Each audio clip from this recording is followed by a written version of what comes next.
Estou aqui de volta, pessoal, amigas e amigos do Nocaute, e nesse momento de enfrentamento da pandemia, mas também de enfrentamento de um governo que coloca as pessoas em risco,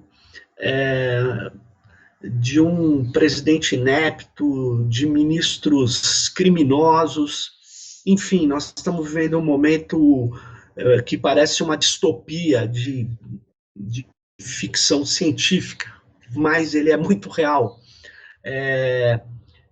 Eu queria, nesse momento aqui, trazer uma reflexão para vocês sobre o que está acontecendo com a democracia diante das possibilidades das tecnologias digitais. Nós estamos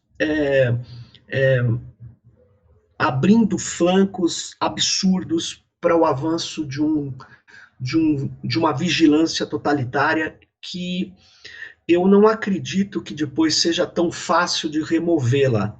Então, muitos de nós estão lendo notícias em portais, em blogs, na imprensa em geral, sobre o uso de tecnologias modernas, de sistemas altamente sofisticados, para poder detectar pessoas que estão contagiadas, contaminadas com o Covid-19, e acriticamente a gente fala, nossa, legal, mais uma técnica para poder detectar, para poder proteger a nossa sociedade. Mas reparem, eu queria criticar exatamente isso, chamar a atenção de todas e todas para o enorme perigo que nós estamos montando e também chamar a atenção para como essas tecnologias penetraram no nosso dia a dia e são capazes de cobrir cada centímetro da Terra, né? Então, isso parece um exagero, mas vocês espero mostrar que não é. Infelizmente não é. E eu queria começar depois aí, vocês podem ir no Twitter, no dia 30 de março, o Twitter deixa datas registradas, né? A gente pode chegar no tweet do ministro de Defesa de Israel, né? Ele chama Naftali Bennett, com 2 T's no final, né? Se você chegar no Naftali Bennett e vai voltando até o tweet do dia 30, você pode até usar um tradutor automático do Twitter, e aí você vai ver uma mensagem que ele publica. Ele diz o seguinte: estabelecemos um sistema nacional de monitoramento de inteligência artificial, na minha opinião, o mais avançado do mundo. A qualquer momento, um cidadão terá uma pontuação de 1 a 10 na probabilidade de infectar pessoas com o corona. A pontuação 3 diz que você não é contagioso. A pontuação 9,5 diz que você provavelmente é contagioso. E, em seguida, solicitaremos que você faça o teste com uma superfície na garganta por PCR. Aí talvez seja o problema do tradutor, né? Mas repare uma coisa, ele não diz qual é a empresa que eles trabalharam com a unidade de espionagem de Israel, que em tempos, na verdade, normais ou de guerra, eles atuam fazendo intrusões, fazendo ações de espionagem, só que agora eles estão voltando toda essa capacidade de inteligência para poder, segundo eles, combater o coronavírus. A empresa, na verdade, que eles utilizam é uma corporação chamada NSO Group, que desenvolve, vende para governos em geral, mas também para grupos, né, como as várias denúncias feitas, grupos aí conservadores no mundo, que compram, que podem adquirir o software Pegasus. O software Pegasus é um dos produtos do NSO Group que permite fazer uma intrusão no celular das pessoas e obter vários dados desses celulares e acompanhar essas pessoas nas suas relações, enfim, no seu dia a dia. O NSO Group foi denunciado por vários movimentos de direitos humanos, jornalistas de direitos humanos foram assassinados e, por exemplo, foram encontrados dentro dos seus celulares esse spyware, esse software espião. Enfim, o NSO Group ele tem uma longa folha corrida de espionagem a favor de causas nada nobres no planeta, né? Esse aparato de segurança, de vigilância, de intrusão, ele viu uma oportunidade nesse momento, né? Empresas que fazem câmaras que foram proibidas em São Francisco porque elas estavam ligadas a sistemas chamados de inteligência artificial, mas principalmente sistemas de redes neurais, de deep learning, de extração de padrões.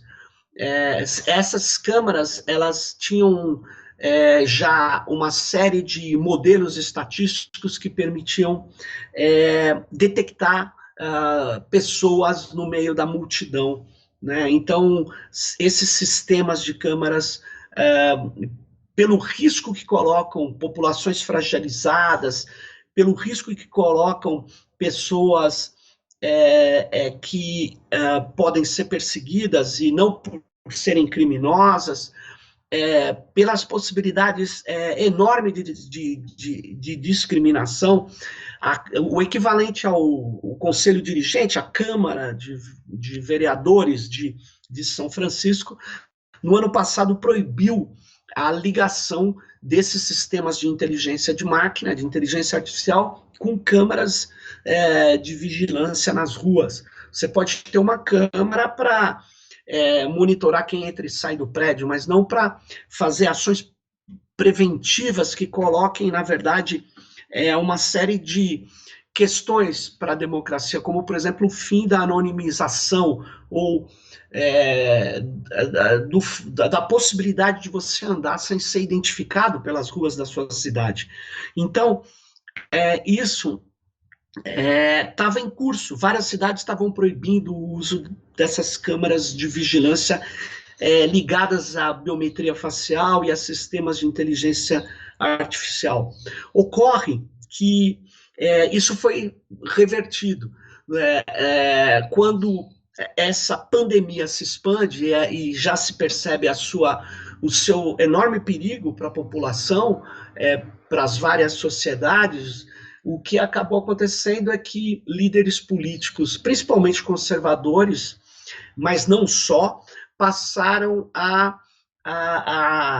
cair no canto da sereia das oportunidades abertas por empresas de ciberguerra, empresas de vigilância em massa, empresas de espionagem. Então, elas se reorganizaram para vender produtos, efetivamente, de espionagem, agora com uma face humanitária. Então, eu falei dessa empresa, a NSO Group, mas não é a única. Se você for ver, na Itália, né, existe um fornecedor também de ferramentas, de dispositivos de vigilância, o Sai4Gate, né? Esse Sai4Gate, né, que é como eles grafam o nome da empresa, ele lançou várias ferramentas de vigilância que eram usadas por governos em todo o mundo, por aparatos de segurança, só que agora eles se reorganizaram, né? Eles se reorganizaram para poder vender, né? Melhor dizendo, no caso da Sai4Gate, eles dizem que entregam gratuitamente. Então, talvez eles estejam montando um modelo de negócio para que os governos façam a intrusão, coloquem o software intrusor em todos os celulares via as operadoras de telecom, e depois isso fica para essa empresa, entenda? Essa empresa continua com aqueles spywares lá dentro dos celulares das pessoas. E isso será utilizado de outros modos futuramente. Mas aí você fala, mas como é que você sabe isso? Bom, não é uma hipótese que você pode desconsiderar.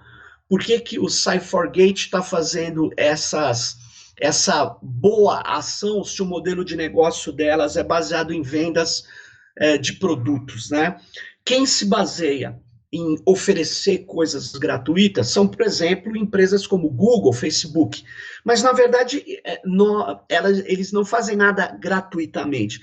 Eles dão acesso a plataformas e a serviços online, mas eles coletam dados das pessoas. Esse é o modelo de negócio. Esse é o modelo de negócio desse processo digitalizante ou dessa dataficação intensa da sociedade. Essas grandes plataformas fazem coisas gratuitas que são muito úteis para todas e todos. As pessoas usam essas tecnologias e essas corporações se mantêm como? Elas se mantêm coletando dados, trabalhando esses dados, formando e formatando os nossos perfis para que eles sejam atingidos por mensagens, propagandas e pelo marketing. Esse é o modelo de negócio que tornou o Google gigante, o Facebook uma das maiores empresas do mundo, enfim, é um modelo de negócio baseado na coleta e organização de dados de perfis das pessoas. O Cyphergate pode estar fazendo a mesma coisa, ao oferecer gratuitamente sistemas de rastreamento e interação humana, que é o que eles estão chamando, eles podem estar fazendo a introdução no aparelho das pessoas de scripts que permanecerão, ou parte deles permanecerão e poderão ser utilizados futuramente, uma vez que essas empresas já trabalham no limiar da ilegalidade, porque elas são empresas que vendem produtos de espionagem. Então, eu queria chamar a atenção que nós não podemos baixar tanto as resistências da democracia, porque a democracia adoece, a democracia pode ser também ferida de morte. Para combater o coronavírus em São Paulo, é muito curioso, tenho visto matérias dizendo, o governador de São Paulo fez um acordo com as operadoras de telecom para identificar os celulares, as manchas de calor no mapa, onde está tendo a violação do isolamento social. Mas pare para pensar. Você tem, na cidade de São Paulo, um deslocamento muito grande de pessoas que precisam trabalhar, né? Pessoas que não estão dispensadas do trabalho e não podem ficar em casa. Além disso, foi tirado de circulação ônibus, o que acabou acontecendo é um efeito completamente oposto. Esse é o problema, os efeitos colaterais. Para evitar o deslocamento, se tira ônibus, mas os trabalhadores, os mais pobres, os mais precarizados, precisam usar transporte público. E, portanto, eles passaram a se concentrar mais num único ônibus, e, portanto, isso aumentou o risco de contágio ao invés de diminuir. Mas mais do que isso, você tem ônibus, trens e metrôs, onde você sabe exatamente que pode haver um grande risco de contágio. Mas, além disso, você tem os supermercados, que tem um grande risco de contágio. E você tem, obviamente, um outro local, que são os locais de moradias precárias, que são as favelas, que são lugares de grande adensamento populacional. Você não precisa coletar dados de celular de ninguém para atuar nessas áreas imediatamente. Mas o que é feito? É feito quer dizer, o canto de sereia da tecnologia, da modernidade, chega no ouvido do governador, olha, vamos montar o que está sendo feito na China, na Coreia. Aí, então, faz-se medidas de obter dados dos celulares, saber o deslocamento da população no território, e isso é considerado algo avançado. Mas o deslocamento da população no território não vai parar de uma parte da população, porque eu queria trazer aqui um argumento também. O presidente da República é o principal elemento ou incentivador de medidas antissanitárias. É o principal, vamos dizer, disseminador de desinformação sobre o coronavírus. É o principal elemento que viola as regras básicas de saúde pública. E que tem um dos seus ministros, aquele Osmar Terra, esse cara, na época do H1N1, ele era secretário de saúde no Rio Grande do Sul, o estado mais afetado, porque ele não tomava medidas necessárias. Essas aves agourentas, esses irresponsáveis que estão hoje no poder federal, no governo federal, eles são aqueles que motivam pessoas que não têm informação ou têm uma doutrina política extremamente complexa, porque são a base do neofascismo. Essas pessoas, elas estão fazendo das aglomerações um ato de política. Então, o Bolsonaro transformou a tânatopolítica dele, a desinformação sobre o Covid, a necropolítica dele é a política que ele está organizando agora. E nós vamos ter consequências terríveis. Se você vê a escalada do número de infectados e do número de mortos no estado de São Paulo, se você projeta isso, se não houver de fato uma contenção disso, nós vamos ter problemas muito graves. E eu não preciso de celulares, não preciso violar a privacidade, não preciso acompanhar as pessoas em tempo real, ou no dia seguinte fazer o acompanhamento dessas pessoas pelos governos para saber que é preciso tomar medidas muito mais severas de contenção da circulação num estado como o estado de São Paulo, e em especial na Grande São Paulo. Não é preciso ser grande expert por isso. Então, eu acredito que o que está acontecendo é que empresas de vigilância ou grupos interessados em destruir as resistências para futuras ações totalitárias, como é o grupo em torno de Sérgio Moro, daqueles irresponsáveis da Lava Jato que destruíram parte da economia brasileira. Esses caras são totalitários, eles querem... bom, vocês devem se lembrar que o Dallagnol fez uma operação sigilosa com o Departamento de Justiça americana para multar a Petrobras nos Estados Unidos e passar o dinheiro para a ONG que ele ia criar. Então, só para você ter uma ideia quem é a mente doentia desses caras.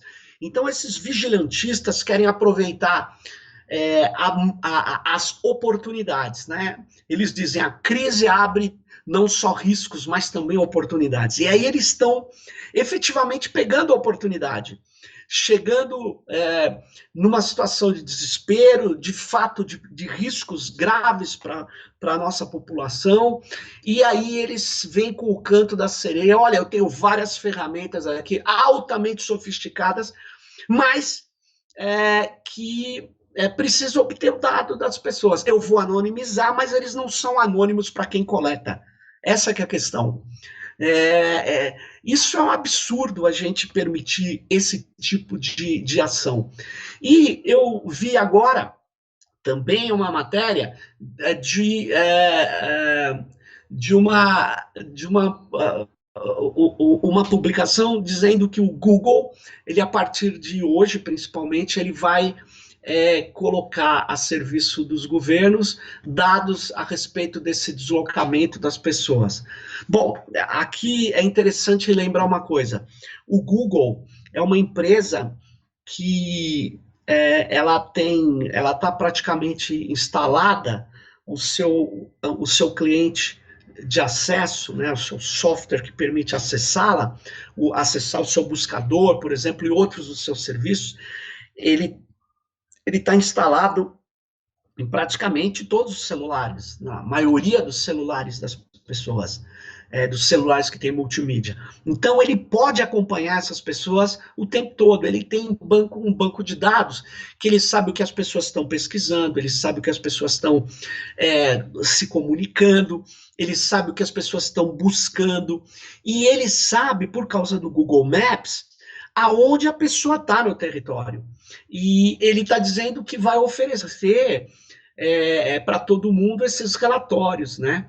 Porque ele quer mostrar a necessidade de distanciamento social, tudo como era o seu slogan anterior, que eles mudaram, que é Don't be evil, não seja mal. Eles querem mostrar o seu lado bondoso. Mas, na verdade, o que eles estão mostrando para nós, para quem não se tocava, é a enorme capacidade de controle de todas as pessoas que têm o seu dispositivo instalado nos celulares ou nos computadores. Essa é a verdade. Quer dizer, nós nunca tivemos um mundo onde fosse tão fácil acompanhar o conjunto da população e cada um dos seus integrantes. Essa que é a verdade. É preciso colocar parâmetros, limites nessa capacidade totalitária de acompanhamento e de monitoramento e de controle das pessoas. É preciso elevar as resistências democráticas para fortalecer a democracia como algo vivo, né? E não como algo formal que não vai ser aplicado mais. Então, você pode dizer, mas nós temos uma lei de proteção de dados europeia. Sim, a lei de proteção de dados da Europa, que inspirou a lei de proteção de dados no Brasil, ela tem uma série de exceções exatamente para tratar de situações como pandemias, como crises humanitárias, como crises sanitárias. Sem dúvida, ela tem uma série de requisitos para fazer isso, mas ela exige que dados sejam anonimizados, mas eu insisto claramente nisso. O dado anonimizado, ele vai até um certo ponto. Ele permite uma reversão muito simples, muito fácil para a identificação.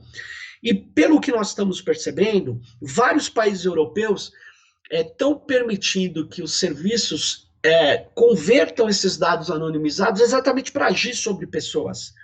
Na China, as pessoas recebem dentro do celular, em alguns lugares tem que instalar no celular um aplicativo com cores, e ele tem que mostrar em alguns lugares a cor que está aquele aplicativo no celular, ou seja, se ele está verde ele pode passar, se ele está vermelho ele vai ser retido. Então, aí você fala, pô, mas isso não é fundamental para controlar o coronavírus? Não, não é fundamental, e é um erro. Por quê? Porque ele, ao invés de conter com outras medidas o fluxo de pessoas, o acúmulo de pessoas, ele mantém as pessoas funcionando, trabalhando, se aglomerando, e depois quer pinçar a pessoa infectada e as pessoas ao lado. Quer dizer, essas medidas, elas não são corretas, no meu modo de ver, porque elas fragilizam enormemente a democracia. Bom, você poderia dizer, mas a China não é democrática. É verdade, a China não é democrática. A Coreia tem um processo de democratização, mas também tem uma cultura autoritária. O filósofo coreano Byung-Chul Han, ele escreveu um artigo brilhante no El País, você pode discordar de várias partes desse artigo, mas ele diz o seguinte, o que vai restar dessa pandemia a polícia digital totalitária. É basicamente isso. O autoritarismo vai vencer. O autoritarismo que ele diz que existe em países asiáticos está efetivamente ganhando posições em locais onde existe uma democracia liberal. Então, nós temos que pensar como enfrentar esse tipo de situação, e é preciso alertar as pessoas que nós não vamos nos dar bem, nós não vamos melhorar a nossa a convivência destruindo regras básicas de democracia, como, por exemplo, os governos não podem nos monitorar o tempo todo. Os governos e corporações não podem obter dados da nossa intimidade. Quer dizer, grupos não podem criar intrusores para obter informações, como está na lei de proteção de dados da Europa. E no caso do Brasil, a lei de proteção de dados brasileira, ela é um pouco diferente da europeia, apesar de ser inspirada nela. Mas essa lei de proteção de dados no Brasil, ela primeiro que foi adiada, ela só vai entrar em vigor, ela ia entrar em vigor agora em agosto, vai entrar em vigor só o ano que vem. E eu acredito que ela pode vir a ser adiada novamente. Então, esse adiamento aqui é muito ruim, exatamente porque ele abre uma porteira enorme aqui para que se continue práticas de coleta de dados absurda como está acontecendo agora. Nessa lei de proteção de dados brasileira, nós já tínhamos uma exceção para a proteção do crédito. Nós já tínhamos o sistema financeiro, bancário, com regras próprias diante da proteção de dados. Ele foi, na verdade, colocado numa situação de privilégio. Por isso que muitos de nós teve seus dados cruzados. Olha que loucura. Por exemplo, o sistema que eles falaram de pontuação para melhorar as taxas de juros, as taxas de segurança quando se faz um empréstimo, chamado sistema de crédito positivo, né? Cadastro positivo, ele permite que os bancos cruzem os nossos dados sem a nossa autorização. Nós que não queremos isso, temos que, a posteriori, pedir a retirada do nosso nome do cadastro positivo. Quer dizer, olha que loucura, o cadastro positivo permite que eles manipulem dados, sendo que todos os outros ramos da indústria ou dos serviços não podem fazer isso. Só os bancos podem fazer isso. Ou seja, aqui você percebe o poder descomunal do capital financeiro no Brasil. Ele consegue estar numa situação de privilégio diante da própria lei de proteção de dados, que não vai entrar em vigor agora. Então, eu chamo muita atenção de todas e todos que estão aqui me ouvindo para essa situação, onde, de fato, o combate ao Covid-19 está sendo usado para ampliar dispositivos de segurança, criar situações excepcionais de coleta de dados, avançar nas possibilidades de detecção de pessoas, de grupos sociais, de formar cadastros agora que depois vão ser escondidos, vão ser trabalhados até mesmo nessa eleição. Eu cheguei a ver, aliás, essa eleição que vai ocorrer sem a lei de proteção de dados estar em vigor, por isso que eu estou vendo vários aplicativos de grupos, alguns eu não sei a origem, que pedem a foto, a biometria da pessoa no aplicativo de celular para que ela possa receber cesta básica. Você acredita nisso? Que um grupo que quer ajudar as pessoas que estão sem renda, estão passando fome, porque o governo não consegue distribuir, não consegue fazer chegar o auxílio a essas pessoas. Aí esses grupos, eles aproveitam também a oportunidade para coletar dados que vão ser usados provavelmente nas eleições. Isso é inaceitável, é inaceitável.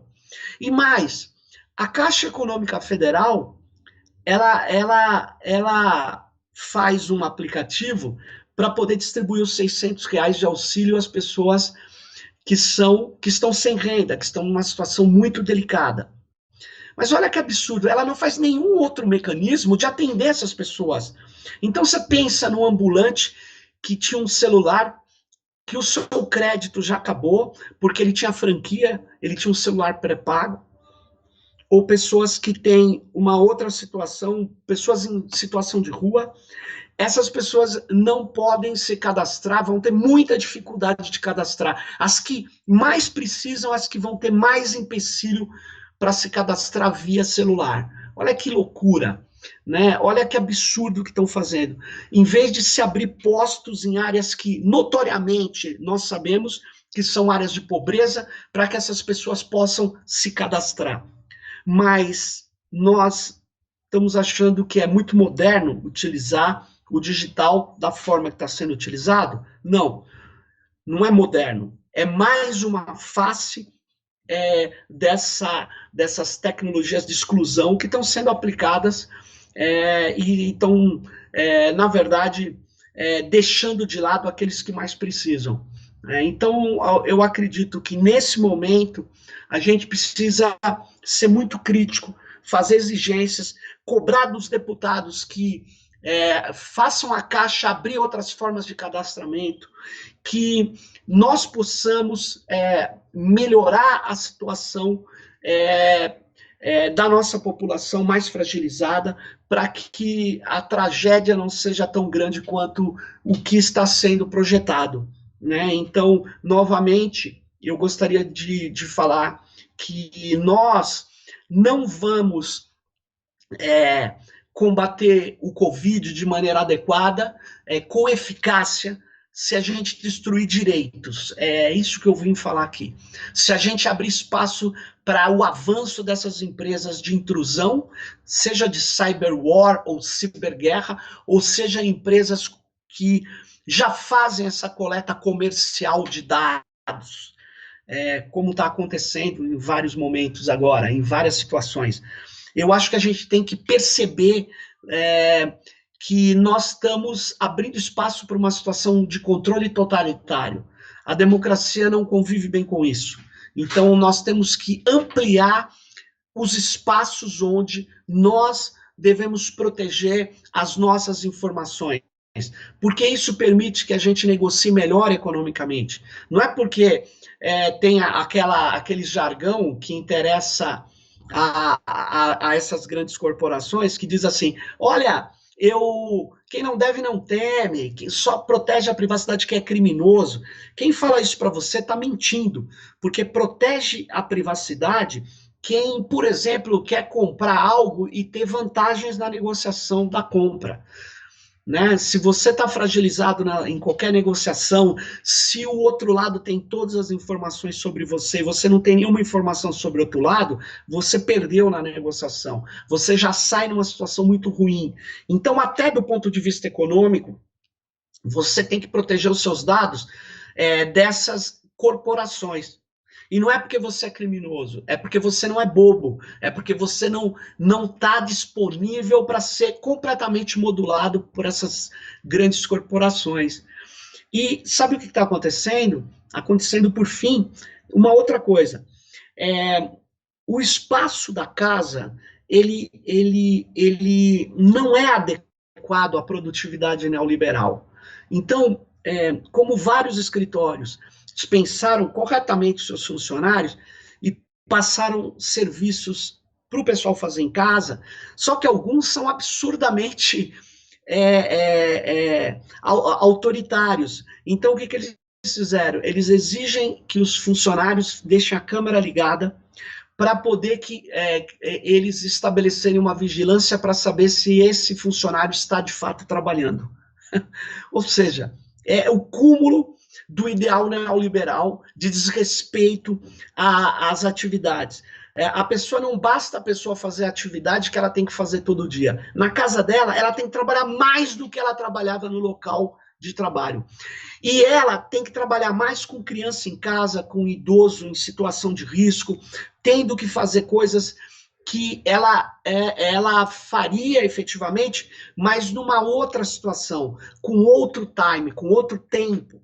Mas agora não, ela tem que trabalhar alucinadamente, ela tem que cuidar das crianças, fazer todos os serviços que estão ali na casa, e ela tem que mostrar que está fazendo tudo diante de uma câmara de vigilância.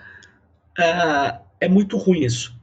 Eu quero chamar a atenção que a pandemia do Covid-19, ela precisa ser combatida com as medidas que os infectologistas, que a saúde está determinando, que os profissionais da saúde, que os cientistas estão propondo. Mas a pandemia do neoliberalismo já dura mais de 3 décadas. E ela mata mais que o Covid-19. Ela destrói as resistências da democracia, ela desrespeita e ataca os segmentos mais pauperizados da população, ela dá dinheiro a banqueiros, a grandes industriais, ela destrói os serviços públicos. Então, nós não vamos conseguir melhorar o combate ao Covid ampliando o neoliberalismo. Não. Ele precisa ser combatido ao mesmo tempo. Essa as minhas considerações hoje. Espero que tenham sido úteis para a gente refletir nesse momento de crise humanitária. Valeu. Abraço.